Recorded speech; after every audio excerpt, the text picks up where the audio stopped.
like to call this meeting to order. Be good. Like to entertain a motion for approval of the minutes of August 23rd. A motion? That was me. Is there a second? I'll second it. Lori? Can I just make a correction? My last name is Conard. Sorry about that. Everyone writes Conrad, so Oh. thank you. I was going to ask, is there any changes or conversation on the minutes? Okay, all those in favor? Say aye. Aye. Any nays? Thank you so much. We're going to move into further discussions of needs of the community. Last meeting of August 23rd, there was a significant discussion on the needs, and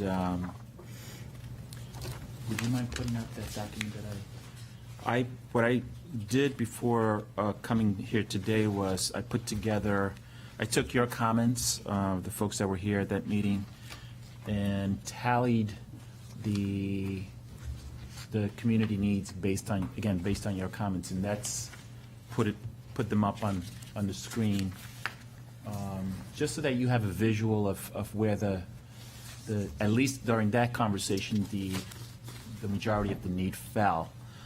That's not all inclusive, as we all know. Well, and for the folks that weren't here, sorry to interrupt, just to let people know that that was the result of us just going around quickly and having people identify what they consider to be the top needs.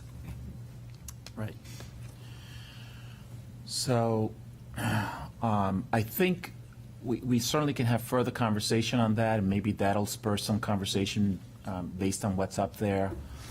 One of the things that we certainly need to consider is who else needs to be at this table, because I think that we need to ensure as a committee that we are capturing as many voices as possible.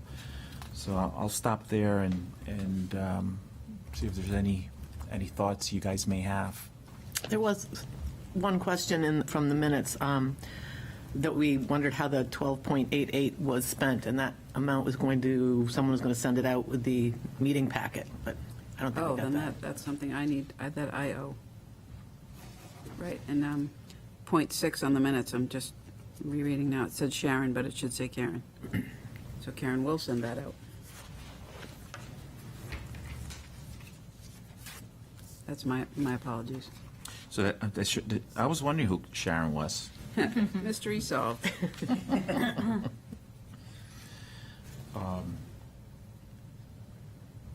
Are there any thoughts beyond what's already up there? Any reaction to any of that? Sorry, I wasn't here the last time due to my own children. But I'm just curious, in that list, how are we bringing in the school district? I mean, I know that the administration can speak to us, right? We can have kind of like conversations, loose conversations about what schools need, and loose conversations through PTA.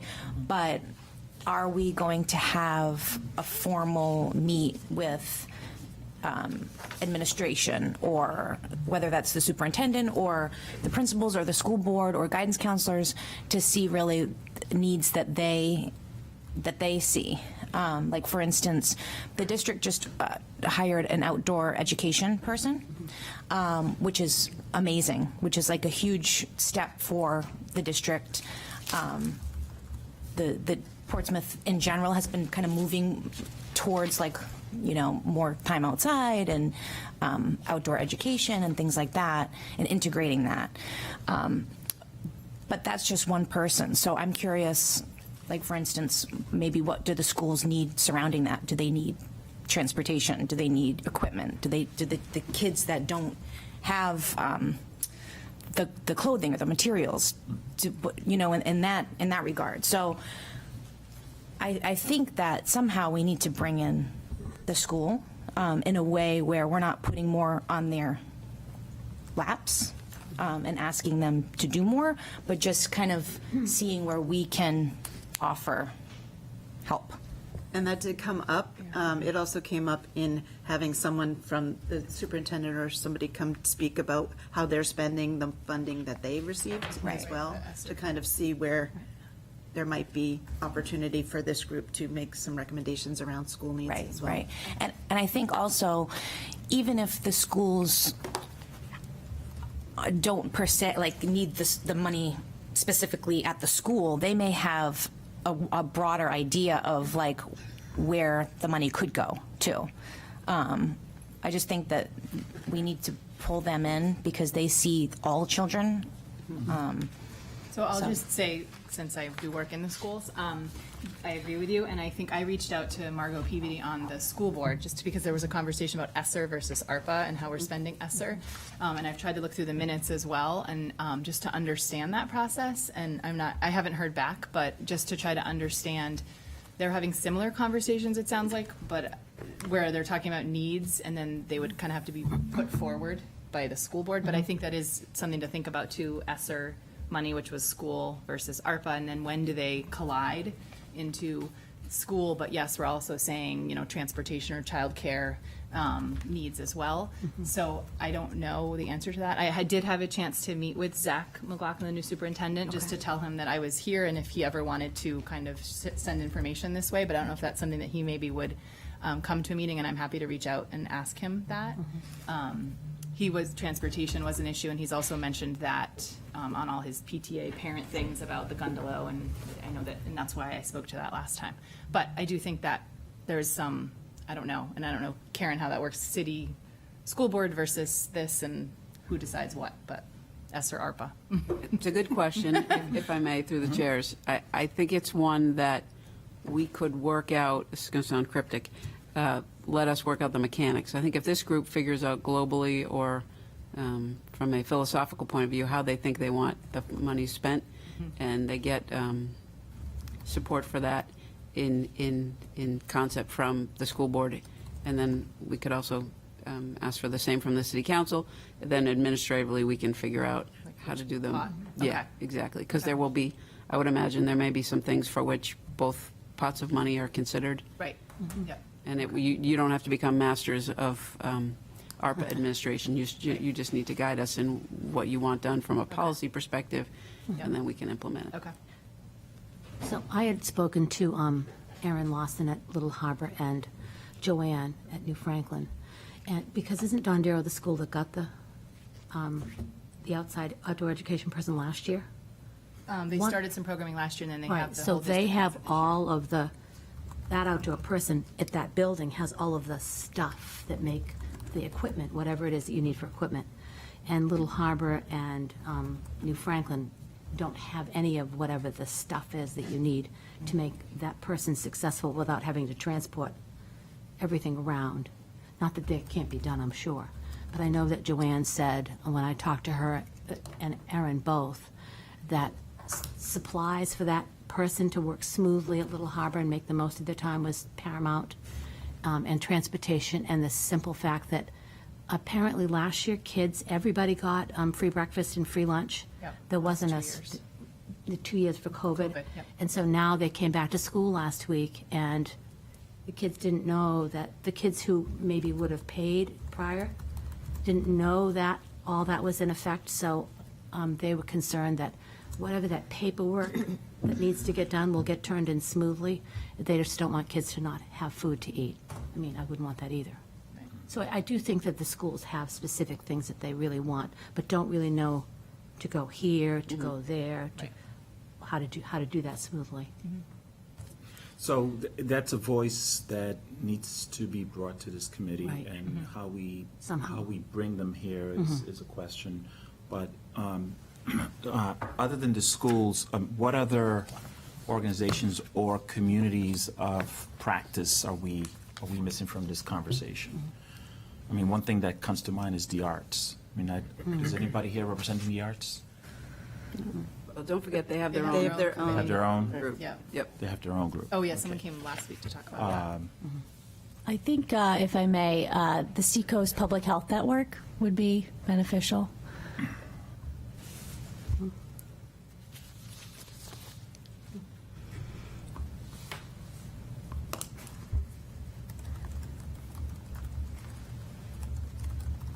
When we say at the table, Will, are we talking about at the table to help us make some recommendations or information gather, like, Information gathering, really, but, so for what they see as needs.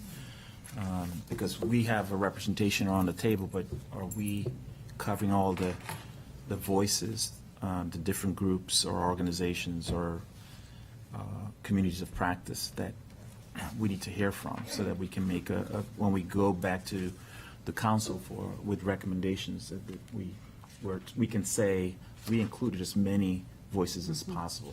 Because there's always going to be the question, well, I wasn't included in that conversation. And so I think we need to make sure that we do our best to cover as much ground as possible. I guess I asked the question, though, because I'm wondering, when I look at all of these needs, I think anybody else added to the table is going to come up with these similar needs. Yeah. And are we looking for their voice in terms of ideas on how we tackle some of those needs? Or maybe we need a separate list of, as you're talking, people, and then needs, so that we know that we've checked off all the boxes. I mean, And I know that that's- I'm here representing people with developmental. Have a representational list.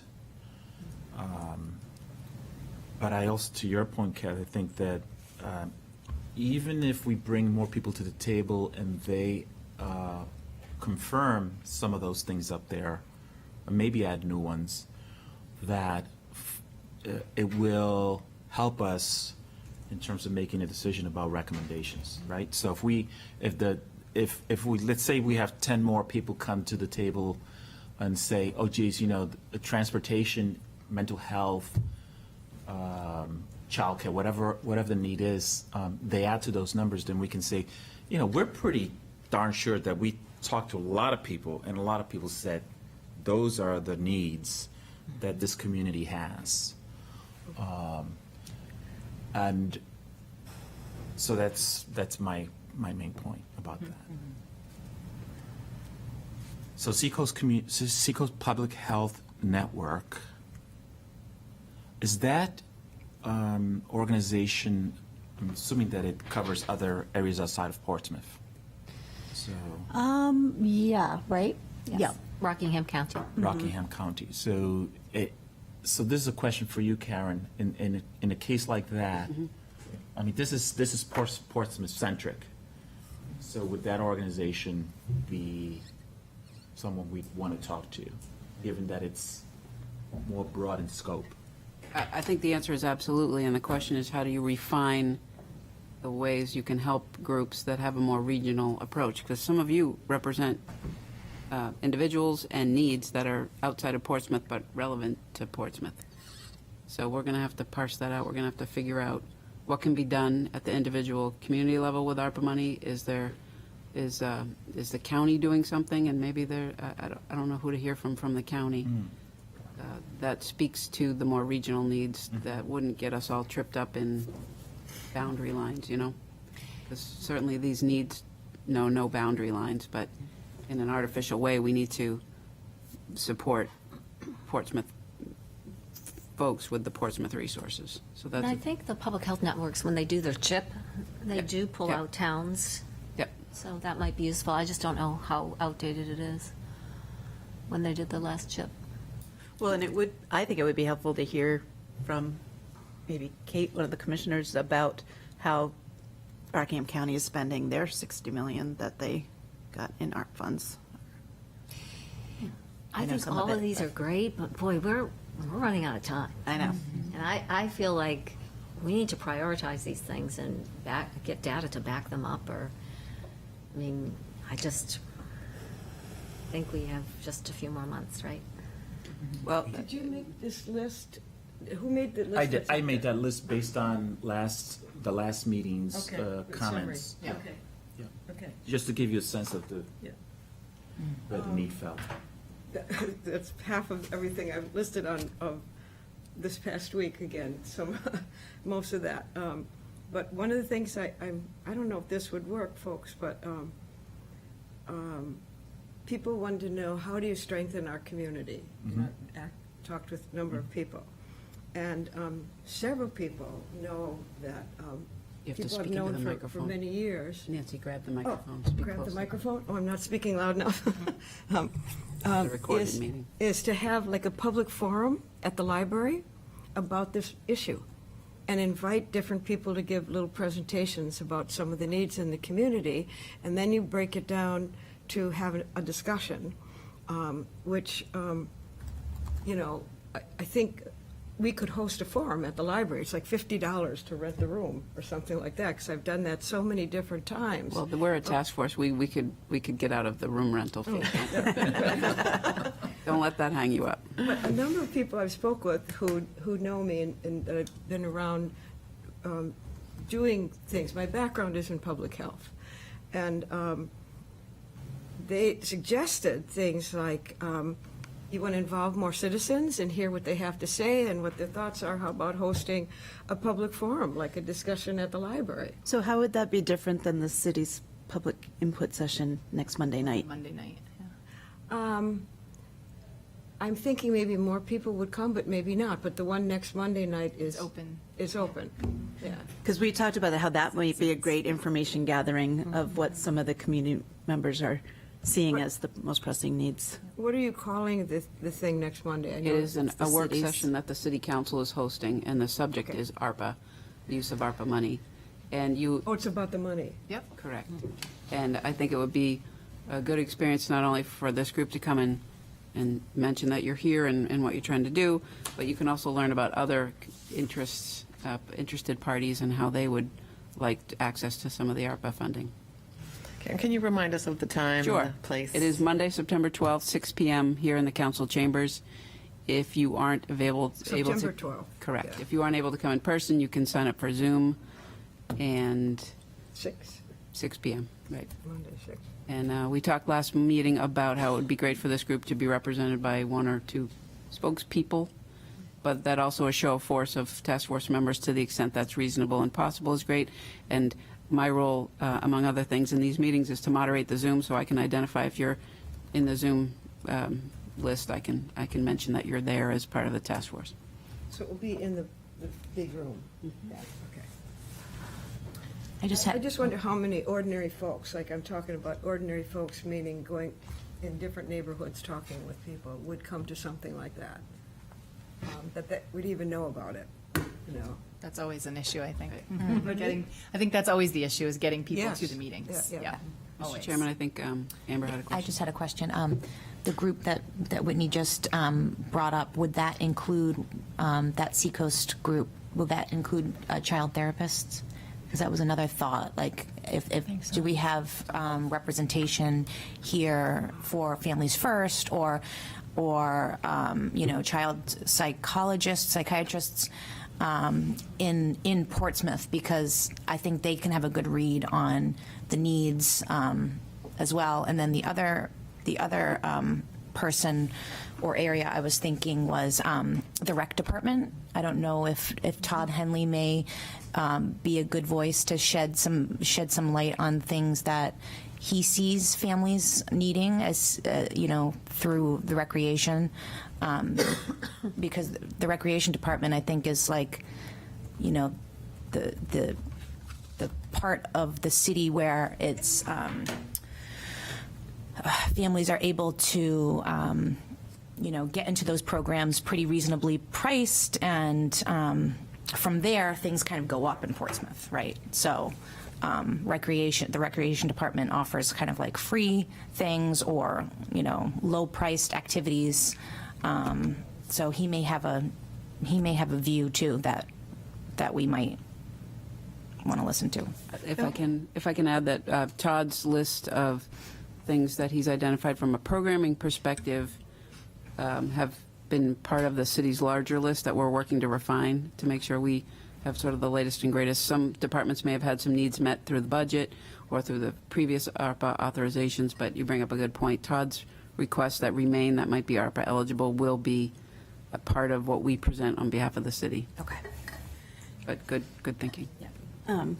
Going back to what Janet said about this daunting list up here, I'm wondering if it makes sense for us to kind of have the conversation about prioritizing what we think are those pockets of greatest need to address, and then if there's a way of gathering input from all of these people about their ideas on how to address them, since we're charged with making these recommendations. I feel like if we just focus on the needs and hearing about the needs, yes, it will confirm what we prioritize, but we all in this room identified a lot of needs that we could make recommendations around. I was wondering, going off what you're saying, Kathy, and what we've been saying, should we be coming up using this time to come up with a survey of sorts, an actual paper form that we could bring to this public forum, outlining all the perceived needs and then the, articulated strategies in order, and then like a write-in section in order to kind of move beyond this phase of assessment and info gathering? I mean, is that something we want to be doing? To kind of, Isn't the public health person here doing a needs assessment, which would include some of the? Let me jump into that. Kim put out an RFP for services for the public health profile, and we didn't get back adequate responses. So she's going to look at retailoring the RFP and putting it back out. So that will delay our fact-finding mission, if you will. and that report wasn't going to be ready till December, right? Yeah, towards the end of the year, so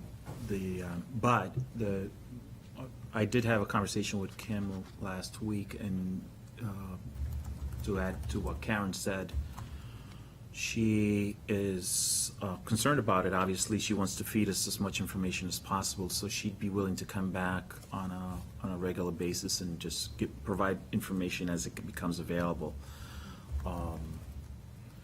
And it may be that the profile may not be ready till after the new year. But hopefully, we should have some inkling as to where it's heading in terms of the profile of the community. Let me caution on the survey if I can. They're really labor intensive, and I don't know that this group wants to get into that. And I think this group was assembled, and I don't want to be speaking out of turn, because of your familiarity with your part of the public health network that you all play a role in. And so I think the question about who's not at the table was really other providers like yourselves or folks that you come into contact with on a regular basis that may not be identified as task force members, but should have a theoretical seat at the table to give the input. So I think that's as broad as the, I don't want to limit, I wouldn't want to limit, but I'm thinking if you're trying to define your realm, what other colleagues of yours that you commiserate, collaborate with on a regular basis? Yeah, and I think from my perspective that going back to the original, the first conversation we had with Councilor Andrew Bagley, really trying to find a common thread that kind of cuts across all of our needs, the community's needs, and because if we get into specific needs of whether it's the arts community or the health department, the Department of Education, that we're going to spend that money very quickly, and it's going to be it's not going to have a common thread connecting all of it, and that's why when I look at that list, we certainly could bring other people to the table and to confirm that that transportation does rise to the top, or mental health does rise to the top. In my mind, from my experience, working in homelessness, working in education, that mental health cuts across everything. I mean, it was pre-pandemic mental health, and it's mental health during COVID and post-COVID. Whether you're talking about children, parents, grandparents, workforce, everything. I mean, everything's impacted by mental health, and so for me, that is something that I see cutting across everything, and certainly something that I think as it relates to supporting the community is something that really is there and present, and you can never throw enough resources at it. And so that is, I'll just leave it there because I think that it is something that it's a connective tissue, and that's what I think we should be really focusing on. Go ahead, Janet. I also think workforce shortage and transportation are the same, are very similar, going through all of the issues. Yes. I don't know what we can do about workforce shortage. I mean, that is something that is universal. We're not going to be able to solve the workforce shortage issue until we, as a state, address it through policy change and so on and so forth. Workforce housing is not there for us to recruit workers from out of state and to retain our current workers. So that's a big issue. And we're not going to solve that as a committee or with the money we're able to throw at that. Mental health, on the other hand, and I think transportation, because transportation is a local issue, we could certainly think about that one. I think the important thing too, remembering why we're together, is so if we can identify those common threads, and then the idea being that we're creating and coming up with ideas that are those high impact, low cost. So how can we address adults, children, families, whatever, in terms of mental health? How can we make the transportation, Whitney, the stops earlier so people can get to work? You know, like, can they be a high impact, but they're really a low cost thing that we can do? Yeah. So I think if we can identify those, at least to Yeah. kind of present on Monday, as Yes. that's our task, then we could kind of move forward with that, some ideas. And, I mean, I would add to that the issue of childcare is probably a big one. Well, and workforce ties into- shortage. that ties into workforce. 100%. So, Yeah, because people can't find before or after school childcare, so you which can't work which until ties into 5. mental health, because Yeah. you've got parents that can't go to work, Yep. and so on and so forth. Yep. And they're all stressed out. Yeah. So, actually, to that, if we're going to do some sort of presentation next week, then how do we create that connectivity? You know, from the issue of childcare, which is impacted by workforce shortage, which is creating a significant burden on parents, and that's all tied into healthcare, potentially for transportation as well. I think there is the potential to kind of create a nice little neat package from that. It seems like, I mean, workforce shortage is second in our list, but that's the reason they cut back the bus routes, was because of workforce shortage. Right. So Right. workforce shortage is like number one. Right. But I agree with Will. How are we going to solve? Yeah, we're not- yeah. But if you can show the causal effects there, it does. But, I mean, obviously, it doesn't hurt to say, there is a significant workforce shortage that we are all, it's on all of our minds. And somehow, as a community, we need to think, how do we become a more welcoming community so that we can attract more workforce to the Seacoast that can afford to live here? That's the bottom line. I mean, so it should be, it's a longer-term problem, but we should always be thinking about the whole workforce issue, because we know that we're going to have companies leave us or not come here because there is no workforce. I'm sure Karen deals with that every day, on a daily basis. I have a question about, not really workforce, but are the transportation needs that affect you all and your organizations individually a function of Coast's inability to staff routes? Yep. Or to staff regular routes? Yep. So maybe we should talk to Coast. Maybe there's some piece that Coast needs but can't identify the recipient of that, or the meter of that need? And I was again, thinking that too. and how do you Coast. make it ground level specific to Portsmouth, or as much as you can to Did they getting? cut Saturday service in Portsmouth also? I know they did it in Dover.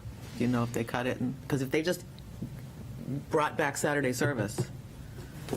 I think they I don't did know cut where that Saturday. comes They from. also cut certain stops, Yeah. Coast did, which was a real lifeline. And this was prior to COVID. Right. It was Yeah. prior to having But workforce maybe the shortage fact that we have issues. ARPA funding on hand can solve a need that was exacerbated by COVID or Right. highlighted in some way. And for us, I would just say it's this, I don't know what transportation company we're using, a school bus. You know, same thing though, bus drivers. And so they've combined kiddos, so now we, instead of 3 buses right now, we have 2 buses, so we've crammed 2 buses onto one, so the kids are on the bus even longer. Right. Because we just don't have the drivers. You know, and then there's programming. I know that Todd had mentioned trying to get kids over to Lister to do rec stuff. There's no buses. We can't run an extra route. So that's obviously a different bus company, but same thing, transportation, drivers. Are these people who are, driving the buses, are they getting a reasonable salary? I don't know what they're making. I don't know. Because there was a major issue on being talked about, people like working in like McDonald's and stuff. I don't know if you heard that, on the news, that, they're trying to unionize and they want to make beginning minimum $15 an hour as opposed to $8 an hour and whatever.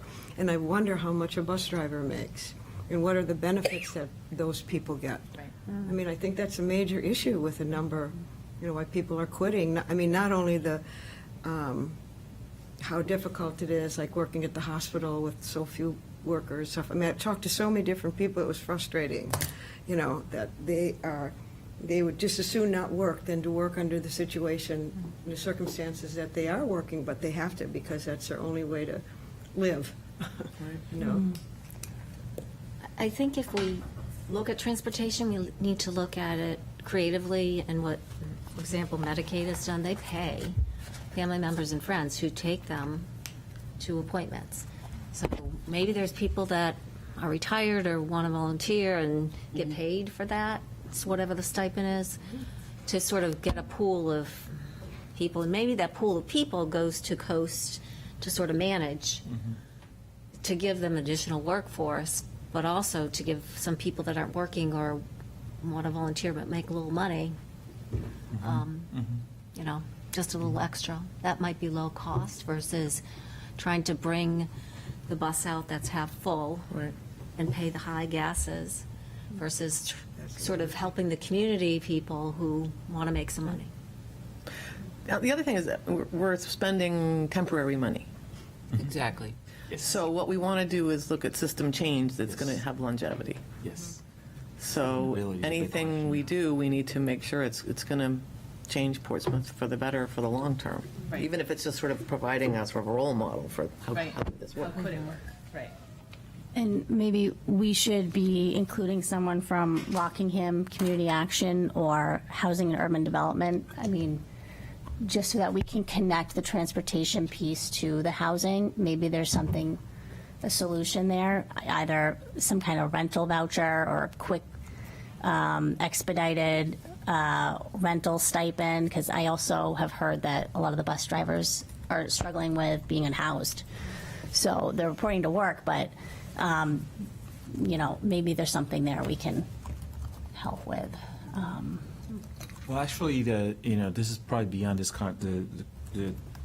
the context of this conversation, but going back to the issue of sustainability beyond our role here and the money, that we are looking for these efforts to be sustainable. And I'm wondering, Karen, I know you had talked about that nonprofit group going forward and to figure out how do we leverage services and resources, and I'm wondering if that eventually will have a role in this conversation beyond our current role, because I think it's nice to have the conversation and we have a pool of resources to utilize, but eventually that will go away, that will be spent down, and so what then? I think there's a way to look at maybe a proof of concept. If there's a need that we identify as a group, that we figure out how to stand up and make a pilot or make a temporary effort. I hear you on the sustainability, but maybe the thing that would be sustainable doesn't exist yet, but we could help create it. Right. And then prove that it works, and then go about identifying funding or making sure we give enough lead time to incorporate it into people's budgets, whether it's city or your individual organizations moving forward. Maybe there's also things that that such a pilot effort could do that may make obsolete other ways of doing business. Who knows? I don't know. But I would imagine if you thought it was helpful at some point in time to get someone from Coast to speak to the group, find out what their needs are. Maybe they want to hear what your needs are. I don't know if that might make for a good speaker or guest at one of our meetings. Do you want me to reach out to RAD? That'd be awesome. If you don't want to, I would. Yeah, should we include the school bus company too? I don't know. That would be a superintendent question. Okay. I don't know. can ask that. Because if we're heading down that path of, looks like transportation's a common thread and something we'd like to achieve early on because it touches so many other aspects. Who else besides Coast do you all rely on? Lyft. It's really hard to get lifts and Ubers now. And they don't go across the bridge, you know? Yeah. It's just, they don't typically. We've scheduled some and had them not show up. Yeah, same here. Yeah. We worked with C&J because we've paid for families to go to certain appointments and things like that. But C&J seems like it's a much bigger entity. Do they have a vehicle or of the service that people know about to take advantage of something like that? It's just like paying for the family's bus tickets is what we're doing I with gotcha. C&J. Yeah. So beyond Seacoast Public Health Network, Portsmouth Schools, Coast Bus, those are the three that I hear that we want to, Community Action came up as well. community at Rockingham. Yeah. Yep. And HUD, did you mention that? HUD may Somebody? be too large, but Yeah. subrecipients Some of HUD local funds Portsmouth are. housing, I don't know. I think Rockingham will have their connection to HUD. What about Portsmouth Housing Authority? Good question. Probably lots of overlap. Because there's a lot of need in that population. I'm sure Craig Welch would want to come and be part of this group or share what he knows and learn from the group. To Janice's point that she made earlier, we don't have a lot of time because now we've got 5 or 6 groups that we want to bring. So we'll have to cluster them. Well, maybe they can just give us that data, whoever's calling them, and we can just bring it to the group. I don't know if that's, because I'm thinking that they must have data on how many people, all of the routes that they stopped, how many people were riding that on a regular basis. I'm sure that's how they make their decisions. And so, I think that would be useful to have them here just because this is kind of an organic conversation and we get to ask questions and so forth. And You just give them 5 minutes each. yeah, or add another meeting. Or add another meeting. Or give us the data ahead of time. we can get that ahead of time, but then Yeah. also invite them in and for 5 minutes apiece. So how does that work? Are they considered, we'd be inviting them as guests to a meeting to be, but then also be a part of a conversation? Yeah. Okay. You could, like you asked Kim to come and present and Sean who came and spoke. You could do that. So really, our goal is to get those voices and for them to talk to us about these areas that we've outlined here, and then take what we've outlined here and pick. I don't think we pick the want one. to. I don't think we want to.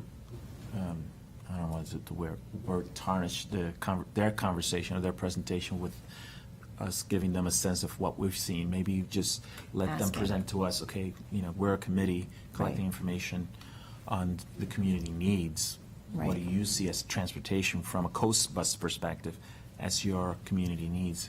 Right, and then try to focus this list into how many parts? Like 3 of those things, 4 of those things, we're to gonna try to have see to- how we can combine them? Yes. Okay.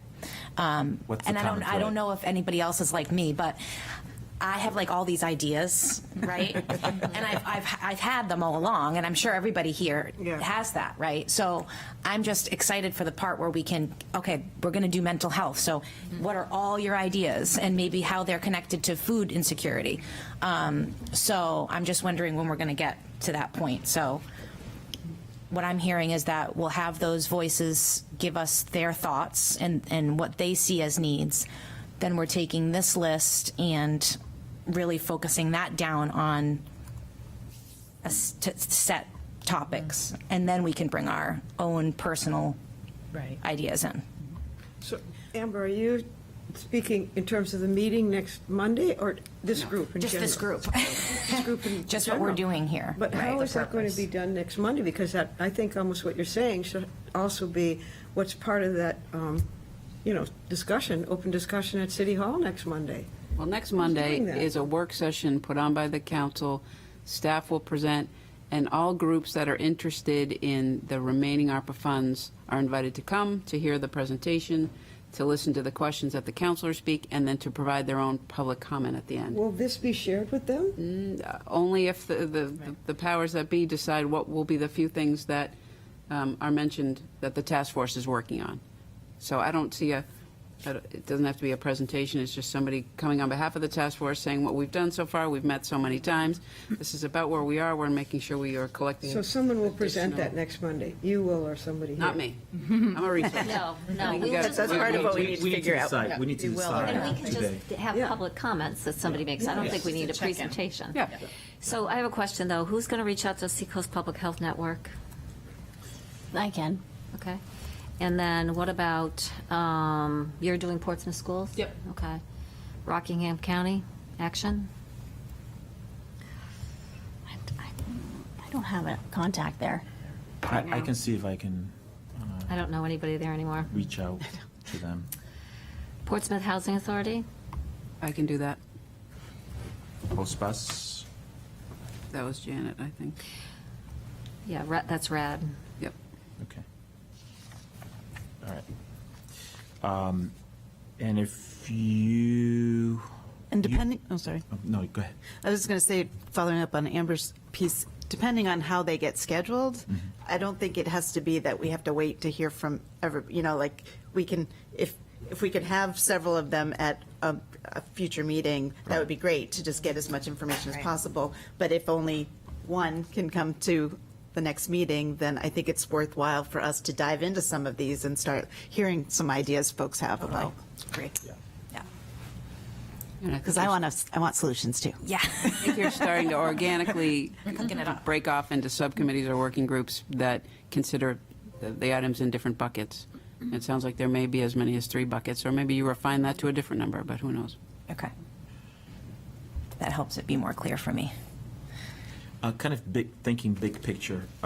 Would you guys be okay if I attempted, and this is, I'm thinking about the meeting next week, because we haven't decided who's going to represent us there, but it helps me to think big picture in terms of at least 3 or 4 of those categories and see how we can spin them together, kind of a thing.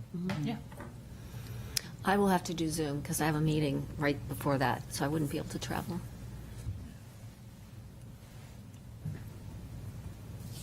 So thereby I'm saying I'm not going to represent them. I'm hoping to be there, but I'd rather not be the person to represent because I have some stuff going on that might make it that I can't be there. Okay. Anybody want to speak on our behalf?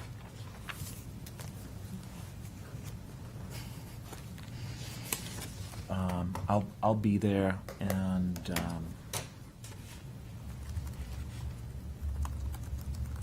I'd be willing to speak on behalf of the committee. Not that I want to, but if nobody else is offering, Nobody's jumping up. somebody's gonna. Lori Waltz, who's not here, might have been interested, and so she might still be, but couldn't be here today. I know in previous meetings and previous updates, task force co-chairs, tag team, take turns, usually one of the co-chairs, but it can certainly be anybody. Yeah, I love tag teaming. So if you're up to it, I find that it's very helpful. And sometimes you forget things and somebody else can jump in. Is there anybody else that's going to be there? I probably will be Yeah. there. Okay. Me So. too. I will be there. Try to be there. Okay, so everybody's going to try to be there. So at some point, somebody will say, does, anybody else from the committee want to speak up and add to the comments that have been made? Right.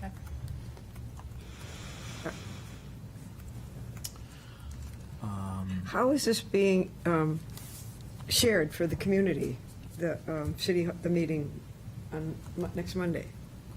Just in the paper, or how are people being invited? We've put it in the city newsletter, which will go out Tuesday and Thursday this week. I'm not sure if it went out in last week's newsletter. It may have. And it's So- been posted as a city meeting.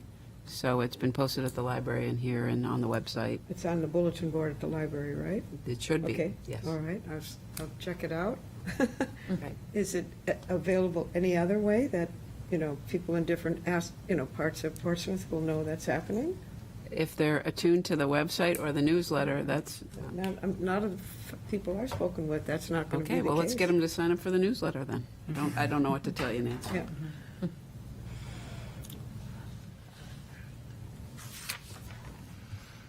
It'd be important to have some of the citizens who've shared this information with us to be there to, hear what's going on and make some comments to our city council members.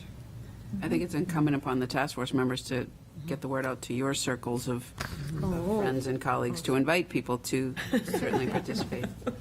But I thought in the interest of time, it might make sense to suggest that the task force be represented by a person or two. Okay. So Kathy, you won't be available you'll be there, but you won't be available. I'm hoping to be there. Okay. There's some stuff that might make it that I can't be there.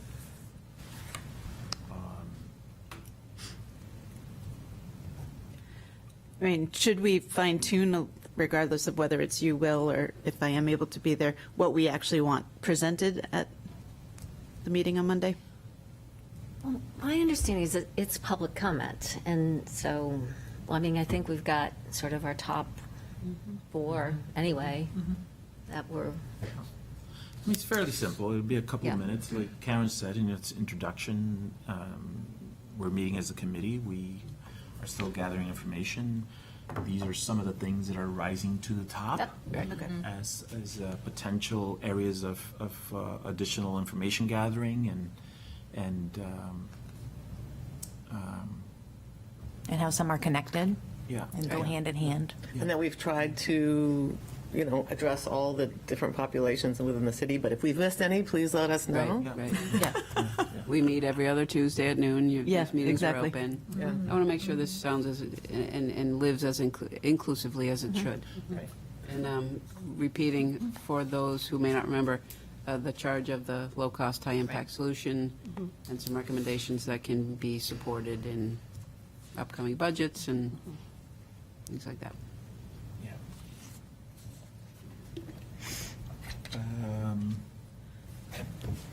I think that we're at a place where, if we don't have any further comments on the needs issue, that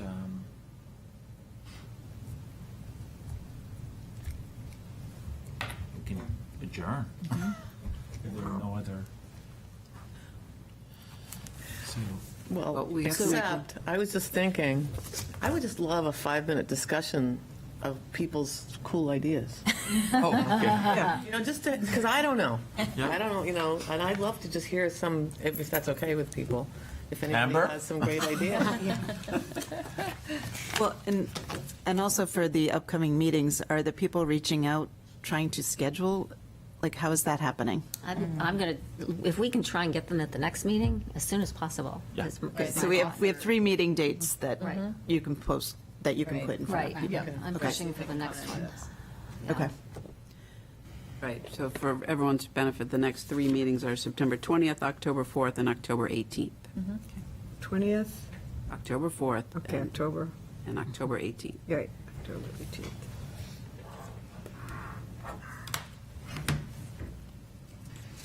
okay. So, to Laurie's point, Any comments on 5 minutes? ideas?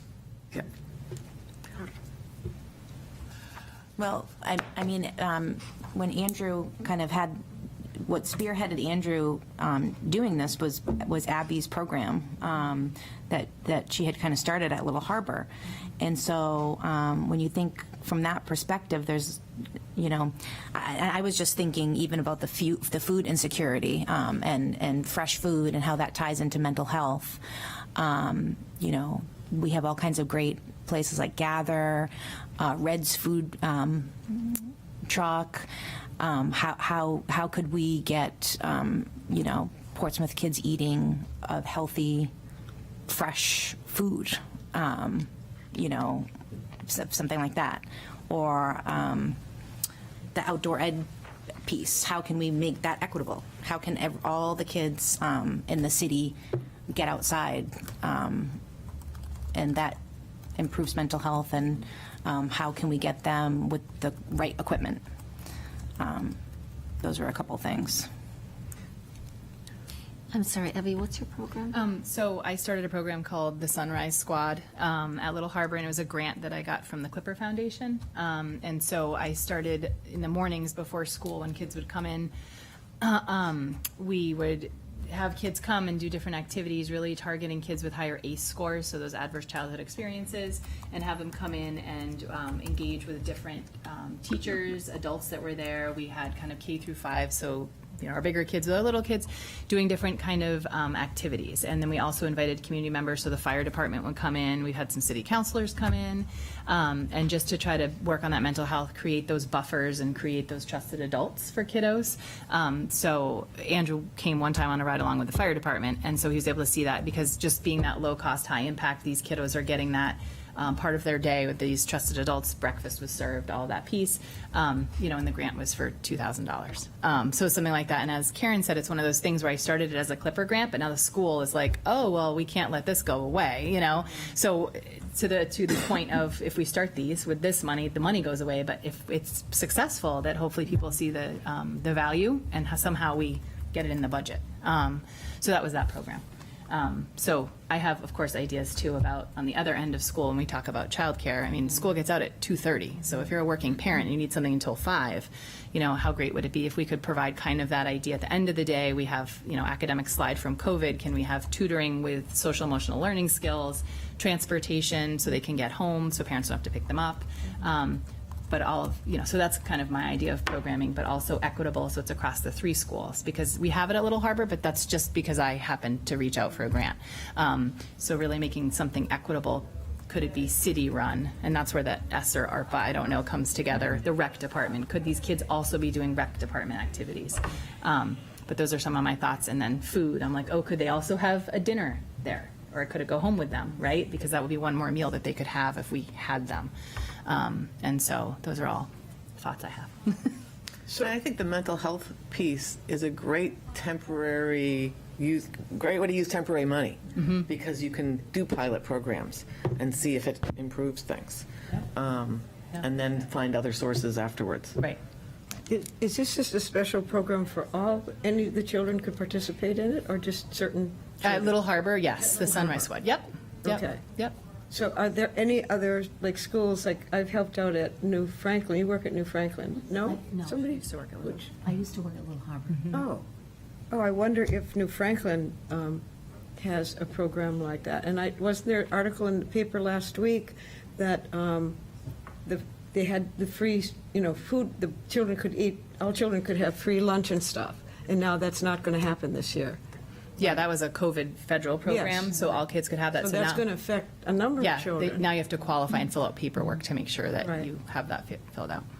I know that New Franklin had, what's the name of that math program they did at the school? Oh, MC3. MC3. Which is an Right. after-school That's- program. That's an But I after-school don't program. know that they're, but it was open to everybody. Yep. Yeah. But I don't know that that's happening anymore. I think there was an ad on the school department website, they couldn't get people to stay. after Again, school. staffing, I think, Staffing, too, is was an critical. issue. But that was also, I feel And like, a the grant-funded transportation. program, but it was a great program. Yeah, It was a great right. program. It was a really great program, and I know they want to As keep a running parent it. whose daughter had Yeah, to be in it. Right, and well, I was thinking, I mean, it's very similar to what I would love to see district-wide, right? I Oh, mean, if yeah, we that could would pool be- resources and just all of these things, and it would be housed somewhere. And And it would be nice to have it on all ages. Yes. Like the littles to the big guys, and including RJ Lister. Well, I was thinking RJ Lister, and I'm also, I mean, middle school, we could have a middle school club that comes over after school that's run, and those guys could be our mentors. We can have high school, they're always looking for service learning Right. positions. Those guys could be doing our tutoring. I mean, I just think it could be like everybody, so. I was also thinking about just how much things cost, activities and, classes, dance and sports and all of those things, going to the movies. And so there's definitely, things happening in the city where, we have like children doing a lot of things because their families can pay for it, and then children really not doing things, right? So I was even, like one thought was like, okay, Strawberry Bank, for instance, like ice skating. I know some of the schools have done ice skating and paid for through the PTA, but how could we use something like Strawberry Bank and the ice skating somehow to work with the city to offer, one free night of ice skating for, for your And they actually do school. it. Oh, okay. Yeah. I would say Strawberry Bank and Prescott Park are very, very good to chase home. Yeah. But I don't think it's just us. I mean, I'm assuming Haven Right. and probably Crossroads, but you're right. It would be Yeah. great if it could expand to all schools. Right. Because And so in my other life as a retired teacher, I work at Strawberry Bank, but I think Strawberry Bank doesn't control the skating. That's another group that another comes in. group, And yeah. Strawberry Bank just lets them use the facility. Right. But I think that they are the ones that have been very, very generous. Yeah. They have Yeah. them. Because Strawberry Bank runs camps. I mean, they have not had a ton of kids at camps because those are pretty expensive. Yeah. I know they do free skating lessons for most first graders, I think, in the city. Okay. But I don't know, like Little Harbor could always walk. Right. Again, yeah. transportation. Again, it's transportation. New Franklin in the middle of winter Right. doesn't want to walk to Strawberry Bank. Yeah. And even the gondola, somebody brought that up earlier. When we went on the gondola, it was always, I'm not really sure how we paid for it. I know I paid for my kids, my whole class at one point, to go on the gondola because it'd give you a reduced rate. I don't know how people do that either, but even any field trip that you want to go on, even to go to Strawberry Bank, it's Right. not free. Right. So I think that any of those things, and I think there are kids who will get there just organically. Right. And then there are kids who will be not getting there at all.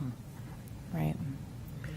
And I like Janet's idea about brainstorming this transportation issue Right. and volunteers, somebody to coordinate volunteers, and there's a lot of populations that really need that transportation piece. To appointments, to grocery shopping, the bus routes don't go everywhere, certainly not these days. But I like that idea. And to your point about those programs are for all kids? So, I mean, maybe there's a sliding fee scale in there somewhere for Right. sustainability. Right. For, I think if it was an after-school thing, you would have to think about Yeah, something yeah. like that. Where, like, the program I'm running right now is during school hours, I'm already on staff, I'm salaried, it's different. Right. But I think if we were gonna offer something from 2:30 to 5 or 5:30, it might need to be so that it is still for everyone, but that we really can target some of those kids that need to be there. And families. Does information go out to those who are working with, at different schools? I've talked with parents, and they feel that they need more support in terms of what services are available for their children at school and in the community. And there are many people who don't know how to access that information. Does that, do the different schools send information out to the parents on a regular basis or at the beginning of every year? And Yep, yeah, they do, and there's newsletters every Used to. week, and our guidance counselors are great too about sending out a counseling corner newsletter with Okay. resources and parenting tips and resources that are fantastic, so they do that. So we have 2 minutes. I'm calling myself the timekeeper, too. I know that public comment is an item on the agenda, just so you all know, there is no one on Zoom, and I don't see any people in the room. But should always Well, I mention want to that. share one last thing. A number of people, we talked about that. People were afraid of violence that could happen in our city in terms of shooting and stuff like that. And they know that there has been this extremist group in downtown Portsmouth and at Prescott Park. And a number of parents I've talked with said, what is our city doing about that? And I think we've kind of reached out, like the Mayor Daglin, they had a discussion at one of the city council meetings.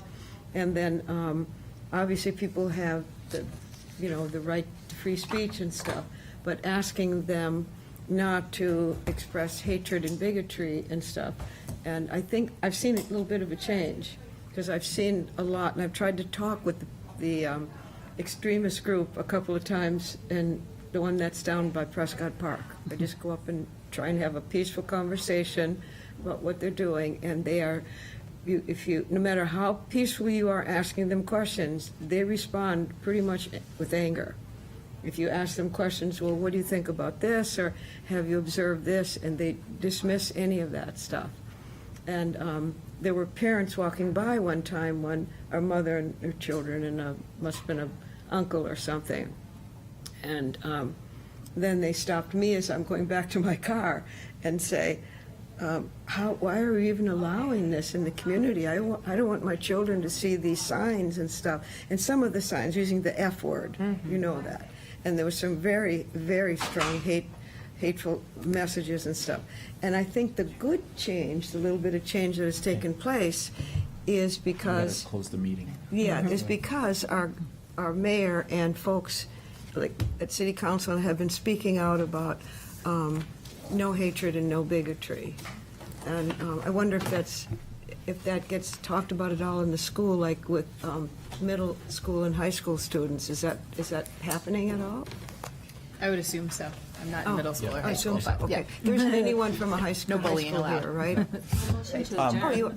Yes, motion to adjourn. Motion's adjourned. Okay. All in favor? Aye. Thank you. Thank you. Any nays?